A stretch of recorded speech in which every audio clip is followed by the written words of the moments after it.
This is the story of Paul Watson, a man who has spent his life defending the oceans. To many, he's a hero. To others, a controversial outlaw. But no one can deny the impact he's made on the world's most vulnerable ecosystems. Born in Toronto, Canada, on December 2, 1950, Paul Franklin Watson grew up with a deep love for nature and animals. As a teenager, his passion led him to activism. At the age of just 18, he became one of the founding members of Greenpeace in 1971. Their first mission, to sail into nuclear test zones and protest environmental destruction. But Watson wasn't satisfied with just bearing witness. He wanted to act. In 1977, after a fallout with Greenpeace over their pacifist stance, Watson left the organization. He believed more direct action was needed. That same year, he founded the Sea Shepherd Conservation Society, an organization that would come to define his legacy. Watson's philosophy was simple but radical.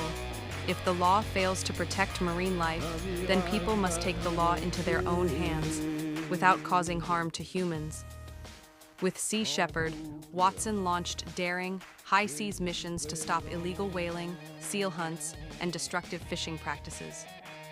One of his most famous campaigns took place in the Southern Ocean, where Sea Shepherd ships chased down Japanese whaling vessels. These missions were intense, sometimes dangerous, and always controversial. Sea Shepherd crews would hurl stink bombs, block harpoon ships, and even ram vessels. Tactics Watson called non-violent, though many governments and organizations disagreed. Watson's confrontational style made him a polarizing figure. He was arrested multiple times, labeled an eco-terrorist by some, and hailed as a conservation icon by others. But his efforts gained global attention, especially through the television series Whale Wars, which aired on Animal Planet starting in 2008. The show brought Sea Shepherd's operations to a massive audience, showcasing their dramatic battles to save marine life. Despite constant legal challenges, Watson persisted. He faced an international arrest warrant from Interpol in 2012, sought by countries like Japan and Costa Rica. For a time, he lived in exile, forced to remain at sea or in nations that wouldn't extradite him. But even as a fugitive, he continued to lead Sea Shepherd remotely, directing campaigns from hidden locations.